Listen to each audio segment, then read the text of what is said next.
Megastar Chiranjeevi political reentry ఇవ్వనున్నారా? ఈ మేరకు సంకేతాలు వచ్చాయా? ఆయన ఏ పార్టీ వైపు మొగ్గు చూపుతున్నారు? జనసేన వైపా లేక బీజేపీ వైపా? తనకు రాజకీయాల్లోకి రావాలనే ఆలోచన లేదని కొద్ది రోజుల కిందట మెగాస్టార్ చెప్పుకొచ్చారు. మళ్ళీ అవే వార్తలు ఊపందుకోవడంతో బీజేపీ నుంచి క్లారిటీ వచ్చింది. అసలు ఏం జరుగుతుంది? చిరు రాజ్యసభ సభ్యుడు కాబోతున్నారా? చిరును కాషాయం పిలుస్తుందా? ఆయనకు మోదీ అంత ఇంపార్టెన్స్ ఇవ్వడానికి రీజన్ ఏంటి? మెగాస్టార్ చిరంజీవి అంటే తెలియని వారుండరు. ఆయన క్రేజ్, ఇమేజ్ వేరే. తెలుగు రాష్ట్రాల్లోనే కాదు, నేషనల్ వైడ్ గా ఆయనకున్న ఫాలోయింగే వేరు. సినిమా పరంగానే రాజకీయం రంగంలోనూ చిరుకు ఫాలోయింగ్ బానే ఉంది. అందుకే ప్రధాన పార్టీలు ఆయన పేరు ప్రస్తావించకుండా ఉండలేవు.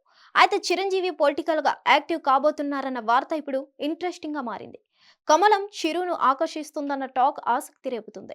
అటు చిరు అభిమానుల్లోనూ పవన్ ఫ్యాన్స్ లోనూ చిరు పొలిటికల్ రీ ఎంట్రీపై ఆసక్తికర చర్చ జరుగుతోంది. 2009లో ప్రజారాజ్యం పార్టీ పెట్టిన చిరు అప్పటి ఎన్నికల్లో 18 సీట్లు సొంతం చేసుకున్నారు. ఆ తర్వాత జరిగిన పరిణామాల్లో ప్రజారాజ్యం పార్టీని కాంగ్రెస్ పార్టీలో విలీనం చేశారు. రాజ్యసభకు ఎన్నికై కేంద్ర మంత్రిగాను పనిచేశారు. 2014లో రాష్ట్ర విభజన తర్వాత అటు కేంద్రంలో ఇటు తెలుగు రాష్ట్రాల్లో కాంగ్రెస్ ఓటమి తర్వాత పొలిటికల్ గా దూరమయ్యారు. అప్పటి నుండి పొలిటికల్ లైఫ్ వదిలేసి సినిమాలకే పరిమితమయ్యారు. ఆ తర్వాత ఆయన సినిమాల్లో బిజీ అయిపోయినా రాజకీయాలు మాత్రం చిరును వదిలిపెట్టడం లేదు. తరచూ ఏదో ఒక సంఘటనతో మెగాస్టార్ ను రాజకీయాల్లోనూ లాగుతోంది. ఇటీవల ఢిల్లీలోని కేంద్ర మంత్రి కిషన్ రెడ్డి నివాసంలో జరిగిన సంక్రాంతి వేడుకల్లో ప్రధాని మోదీ చిరంజీవికి ఇచ్చిన ఇంపార్టెన్స్ పై ఆసక్తికర చర్చ జరుగుతోంది. గత కొన్నేళ్లుగా రాజకీయాలకు దూరంగా ఉన్న మెగాస్టార్ చిరంజీవిని మళ్ళీ పొలిటికల్ లైఫ్ లోకి తీసుకొచ్చే ప్రయత్నం జరుగుతుందట. చిరు సేవలను బీజేపీ వాడుకోవాలని చూస్తుందన్న ప్రచారం జోరుగా సాగుతుంది. అందుకు చాలా సందర్భాలను గుర్తు చేసుకున్నారు. గతేడాది జూన్ కూటమి సర్కార్ ప్రమాణ స్వీకార కార్యక్రమానికి హాజరైన ప్రధాని చిరుతో ప్రత్యేకంగా మాట్లాడారు. అంతేకాదు పవన్, చిరు చేతులు పైకెత్తి వారితో కలిసి ప్రజలకు అభివాదం చేశారు ప్రధాని. అప్పట్లో ఆ సీన్ హైలైట్ గా నిలిచింది. దాంతో ప్రధానమంత్రి నరేంద్ర మోదీ మెగాస్టార్ చిరంజీవికి రాజ్యసభ సీటు ఆఫర్ చేశారంటూ సోషల్ మీడియాలో జోరుగా ప్రచారం జరిగింది. ఇంకోసారి ప్రధాని మోదీ చిరంజీవిల కలయిక మళ్ళీ అలాంటి చర్చకే దారితీస్తుంది. రీసెంట్ గా సంక్రాంతి పండుగను పురస్కరించుకొని కేంద్ర మంత్రి, తెలంగాణ బీజేపీ అధ్యక్షులు కిషన్ రెడ్డి ఢిల్లీలోని తన నివాసంలో సంబరాలు నిర్వహించారు.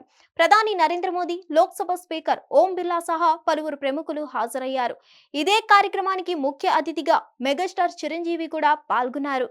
అయితే అందరిలో ఒకటిలా కాకుండా చిరుకు ప్రత్యేక గౌరవం దక్కడంపైనే ఇంట్రెస్టింగ్ చర్చ జరుగుతుంది. అవును, అంతమందిలో మెగాస్టార్ ని స్పెషల్ గా ట్రీట్ చేశారు. చిరంజీవిని చూడగానే ప్రధానమంత్రి నరేంద్ర మోదీ ఆప్యాయంగా పలకరించి ఆత్మీయ ఆలింగనం చేసుకున్నారు. తర్వాత కార్యక్రమానికి సంబంధించిన జ్యోతి వెలిగించే విషయంలోనూ చిరుకు ప్రాధాన్యం ఇచ్చారు.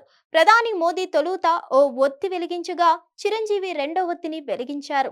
అంతేకాదు చిరంజీవితో పాటు నడుచుకుంటూ తమకు ఏర్పాటు చేసిన సీట్లలో కూర్చున్నారు. పక్కపక్క సీట్లలోనే కూర్చొని కార్యక్రమాలను తిలకించారు. ఈ క్రమంలోనే చిరంజీవిని కేంద్ర మంత్రి కిషన్ రెడ్డి సంక్రాంతి సంబరాలకు ఆహ్వానించడం, ప్రధాని మోదీ ఆయనకు ప్రత్యేక ప్రాధాన్యత ఇవ్వడం వెనుక బీజేపీ మర్మం వేరే ఉందన్న చర్చ మొదలైంది. ఏపీలో టీడీపీ, జనసేన, బీజేపీ కూటమి గ్రాండ్ విక్టరీ కొట్టి ప్రభుత్వాన్ని ఏర్పాటు చేసింది. ఇప్పటికే పవన్ కళ్యాణ్ డిప్యూటీ సీఎంగా ఏపీ పాలిటిక్స్ లో కీ రోల్ ప్లే చేస్తున్నారు. ఆయన బీజేపీతో క్లోజ్ గా మెలుగుతున్నారు. పవన్ తో మహారాష్ట్రలో ప్రచారం చేయించి మంచి ఫలితాలు సాధించింది బీజేపీ. ఈ నేపథ్యంలోనే చిరంజీవిని రాజ్యసభకు పంపడం ద్వారా అటు ఏపీలో ఇటు తెలంగాణలో మరింత మైలేజ్ ని అందుకోవాలని బీజేపీ భావిస్తున్నట్లు టాక్. అందులో భాగంగానే చిరంజీవికి రాజ్యసభ సీటు ఆఫర్ చేశారనే టాక్ వినిపిస్తుంది. ఇప్పటికైతే చిరంజీవి కాంగ్రెస్ లో ఉన్నట్లుగానే కనిపిస్తుంది. ఆయనకు ఏఐసీసీ ప్రముఖులతో మంచి సంబంధాలు ఉన్నాయి. ఇలాంటి పరిస్థితుల్లో చిరుకు బీజేపీ ఇస్తున్న ఇంపార్టెన్స్ చర్చనీయాంశమవుతుంది. చిరంజీవి కాషాయం కండువా కప్పుకొని ఆ పార్టీకి ఫుల్ టైం పనిచేస్తారా, లేక రాజ్యసభకు నామినేట్ అయి కేవలం బీజేపీ సపోర్టర్ గానే ఉంటారా అన్నది ఆసక్తికరంగా మారింది. ఒకవేళ చిరు బీజేపీలో చేరితే ఇప్పటికే పవన్, జనసేన పార్టీ పరిస్థితి ఏంటన్నది కూడా మరో చర్చ. అయితే బీజేపీ, జనసేన వేరు అన్నట్లుగా లేకపోవడం చిరు కలిసొచ్చే పాయింట్ అని చెప్తున్నారు. బీజేపీ కంటే ఎక్కువ హిందుత్వ ఎజెండాతో పవన్ ముందుకెళ్తున్నారు. సనాతన ధర్మంపై పోరాడుతున్నారు.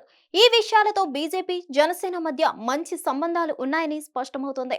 పవన్ కూడా మోదీ, అమిత్ షాలతో సన్నిహితంగా ఉంటున్నారు. పవన్ కి బీజేపీ అధినాయకత్వం మంచి ప్రయారిటీ ఇస్తుంది.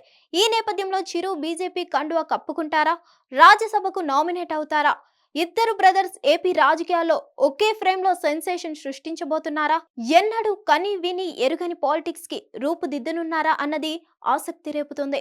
రాబోయే రోజుల్లో ఏం జరగబోతుందో, చిరు నిర్ణయం ఎలా ఉంటుందో, పవన్ సపోర్ట్ ఎలా ఉండబోతుందో చూడాలి మరి. హిట్ టీవీ యాప్, ఇందులో short news, live news, entertainment shows, movies, digital magazines తో పాటు మీ జిల్లా వార్తలను కూడా ఫ్రీగా చూడొచ్చు.